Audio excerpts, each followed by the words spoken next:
Hello दोस्तों। आज की वीडियो होने वाली है कि जीपीयू के ऊपर। तो आज आजकल तो बहुत शॉर्टेज चल रहा है जीपीयू का, और रैम एसएसडी पूरे महंगे हुए पड़े हुए हैं। तो क्या करें अभी 2027-28 तक तो ऐसा ही रहेगा। बेकार है भैया, मैं तो टूट गया।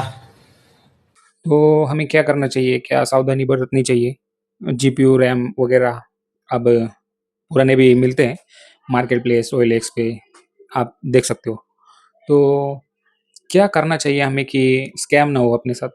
तो ये वीडियो इसी पे होने वाली है। तो चलिए स्टार्ट करते हैं।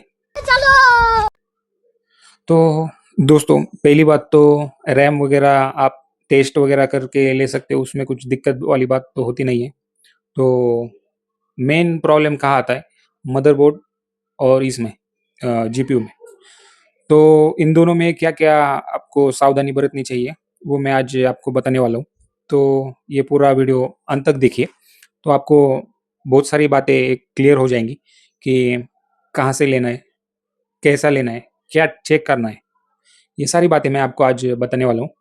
मैं करीबन 10 साल हो गए मुझे, जो कि पीसी वगैरह में काम करता हूँ मैं।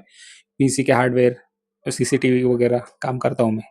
तो इससे मुझे अंदाज़ा हो गया है कि क्या चेक करना रहता है, क्या नहीं चेक करना रहता है, कौन-सा लेना है, कौन-सा नहीं लेना है। ठीक है? तो मैं वही आपको आज मेरा अनुभव आपको शेयर करने वाला हूँ। बोर्ड का आपको बता देता हूँ मैं कि क्या-क्या चेक करना है उसमें। तो सबसे पहले आपको चेक करना है कि अगर आप इंटेल का ले रहे हो, कोई भी मदरबोर्ड ले रहे हो, इंटेल का या एएमडी का, ठीक है?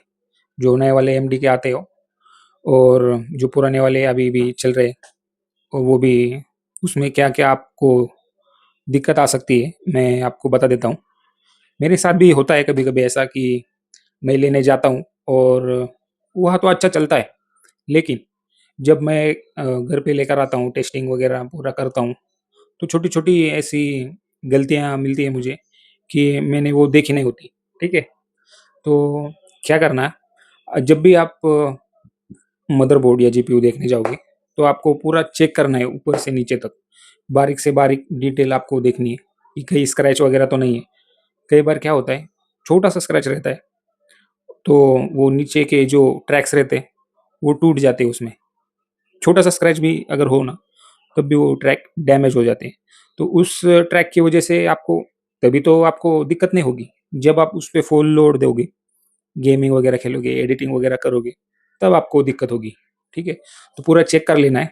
तो मेरे साथ क्या हुआ था एक बार, मैंने मदरबोर्ड तो लिया और अच्छा चल रहा था, कोई दिक्कत नहीं थी उसमें। और मैं प्रोसेसर और उसका कॉम्बो लिया था, प्रोसेसर और मदरबोर्ड का। तो मैंने लिया, उधर चेक किया, पूरा 100% चेक किया, कुछ प्रॉब्लम नहीं था। बारीक से बारीक डिटेल भी चेक की मैंने। तो गलती मेरी थी। तो क्या हुआ कि जब मैं यहाँ पे लेकर आया मदरबोर्ड और प्रोसेसर, जो कॉम्बो लिया था मैंने, वो कूलर के साथ आया था, एएमडी का B450 था, एमएसआई का। अ, मेरे ख्याल से मोर्टार था, मोर्टार मैक्स प्रो करके था, ऐसा ही कुछ मदरबोर्ड था। और राइजन 5 का 3500 था उसमें लगा हुआ। तो वो कॉम्बो लिया था मैंने, और मैंने घर पे लाया। थर्मल पेस्ट जो आप चेंज करते हैं, जो कि बहुत सारा दिन यूज़ किया था उसने, एडिटिंग वगैरह काम करता था वो, और गेमिंग भी खेलता था, स्ट्रीमिंग वगैरह करता था। तो वो थोड़ा हार्डवेयर पुराना हो गया था, तो वो अपग्रेड करना चाहता था। तो मैंने वो कॉम्बो लिया था। तो हुआ क्या कि मैंने मदरबोर्ड जब लाया यहाँ पे, और कूलर निकालने गया था मैं, तो कूलर निकालते टाइम वो कूलर मेरे से हाथ से गिर गया मदरबोर्ड पे। तो ऐसा कोई ऊपर से ज़्यादा डैमेज है ऐसा लगा नहीं मुझे, ठीक है? तो कुछ दिन चला वो, मैंने 100% यूज़ उसको कभी किया ही नहीं था। तो चला वो कुछ दिन, हफ्ते 2 दिन, मतलब आप नॉर्मल वर्क वगैरह करते हो, उसमें कोई दिक्कत नहीं थी, आती भी नहीं थी। जब मैंने एक जीपीयू लिया, उसको टेस्ट करने के लिए उसमें लगाया, और उसको फुल लोड देने लगा मैं, गोस्ट ऑफ सुशिमा खेल रहा था मैं। और जब उसमें क्या होता था कि चलते-चलते अचानक बंद पड़ जाता था। मैंने रैम चेक किया, सीपीयू निकाल के दूसरा सीपीयू लगाया, सेम इश्यू। बायोस रीसेट किया, ठीक है? बायोस फ्लैश किया, तब भी दिक्कत सॉल्व नहीं हुई। ठीक है। तो मैंने मदरबोर्ड निकाला पीसी से और पूरा चेक किया बारीक से बारीक डिटेल। तो क्या हुआ था, कूलर का जो मेरे से गिरा था, तो उसमें एक ट्रैक जो सीपीयू से रैम तक जाती है, एक ट्रैक वो कट हो गई थी और बाकी के जो ट्रैक्स थे वो ओपन हो गए थे। तो एक ट्रैक जो उसमें डैमेज हुआ था, तो वो प्रॉब्लम उससे आ रही थी। तो मुझे ये 10 दिन हो गए, मेरे समझ में नहीं आ रहा था कि क्या करूं, क्या। मैं तो वो फेंकने वाला था। तो मैंने जस्ट चेक किया, आज होता है तो ठीक है, वरना रिपेयर में देंगे, होता है तो ठीक है, ना तो फेंक देंगे। तो वो मदरबोर्ड बारीक चेक किया मैंने लाइट में, टॉर्च लिया जो फ़ोन का आता है, तो उसमें बारीक देखा मैंने कि कहीं कुछ डैमेज तो नहीं है। तो उसमें मुझे वो डैमेज दिखा। तो मैं सोल्डरिंग वगैरह का इतना एक्सपर्ट नहीं हूँ, लेकिन अच्छा खासा आता है मुझे। तो वो मैंने सोल्डर वगैरह कर दिया, तब से अभी तक कुछ भी प्रॉब्लम नहीं आया था, ठीक है। तो अभी मैंने वो कॉम्बो वगैरह सेल कर दिया, कस्टमर को भी बताया मैंने जो भी है, कस्टमर राज़ी हो गया। मैंने उसको टेस्टिंग वारंटी भी दे दी। जो मैं सेल करता हूँ कंपोनेंट, तो उसको मैं 1 मंथ की वारंटी देता हूँ या 1 साल की वारंटी देता हूँ, ठीक है। कंपोनेंट के हिसाब से जो लाइफ बचा है उसमें, मैं पूरा इधर घर घर पे टेस्ट करता हूँ, तभी उसको आगे सेल करता हूँ, ठीक है। तो ऐसा नहीं करता मैं कि कस्टमर को अभी मेरे पास नहीं चल रहा तो बेच दूँ। बात तो सही है। तो ऐसा हुआ था। तो मैं तब से क्या करता हूँ कि जब भी मैं लेने जाता हूँ, तब पूरा चेक करके लेता हूँ। जो भी मेरे टेस्टिंग वगैरह के सॉफ्टवेयर रहते हैं मेरे पास, पूरा चेक कर लेता हूँ, 100% लोड पे चलाता हूँ, प्रोसेसर पे 100%, जीपीयू पे 100%, पूरा टेस्ट करके ही मैं कंपोनेंट बाय करता हूँ, ठीक है। घर पे आके वापस चेक करता हूँ। तो ऐसा करते हैं। अभी जीपीयू का मैं एक बता दूँ आपको कि जीपीयू में क्या-क्या देखना चाहिए।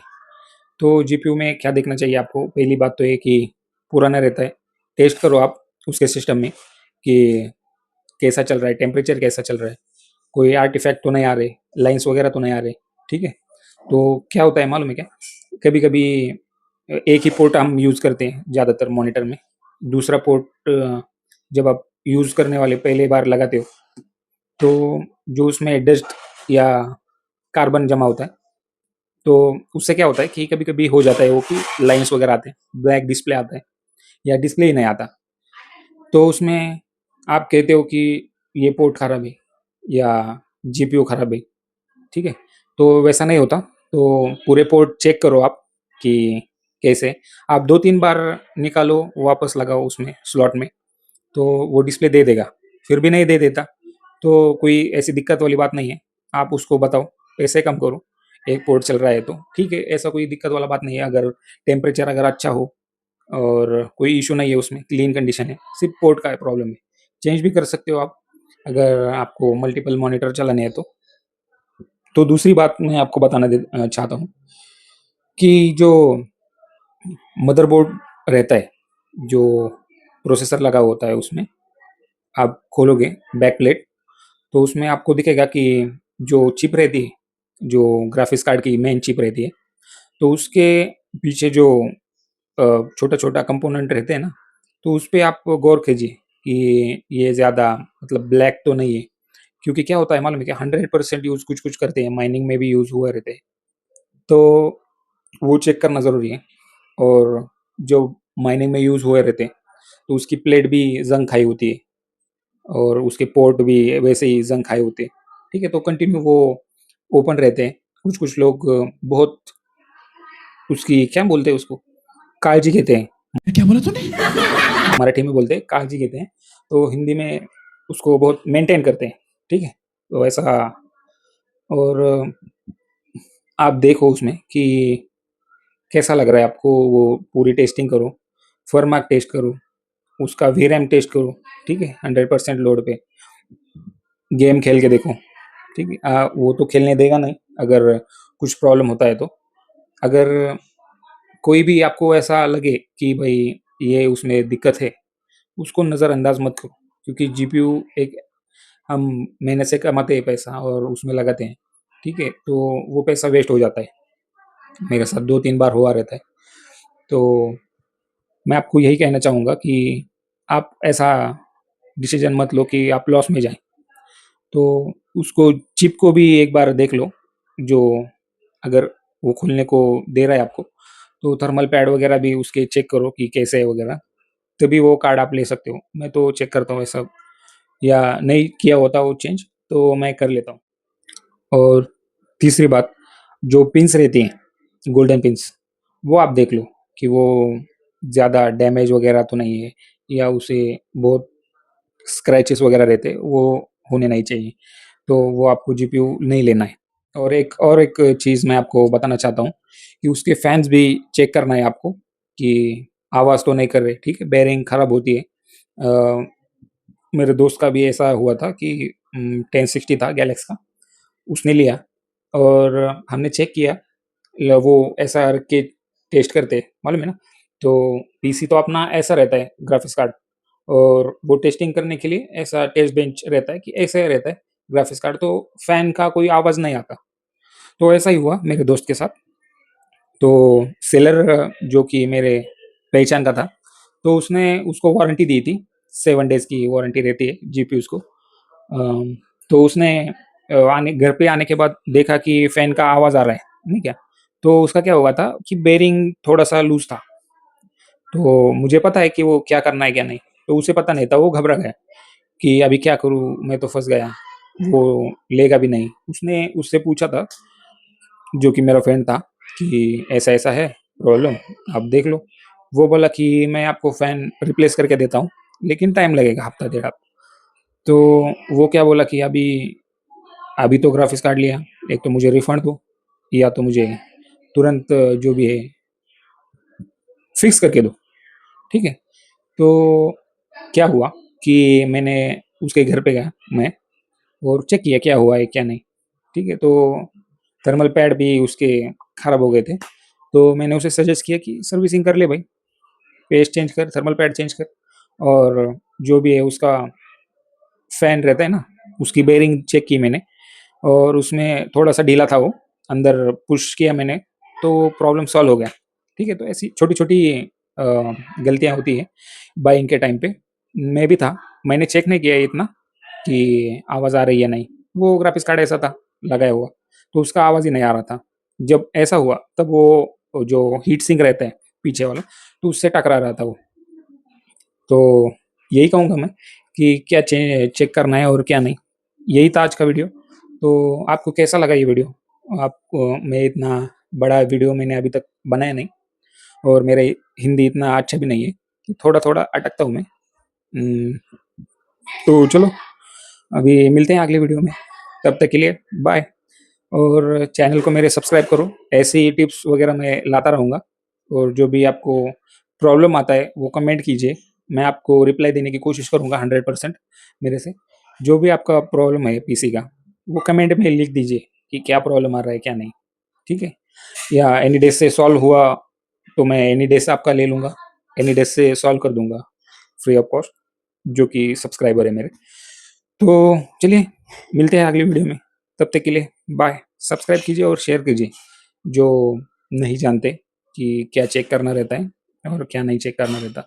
तो ये अभी पूरा डिटेल से मैं बता दूँगा अगली वीडियो में कि क्या चेक करना है और क्या नहीं चेक करना ग्राफिक्स कार्ड में।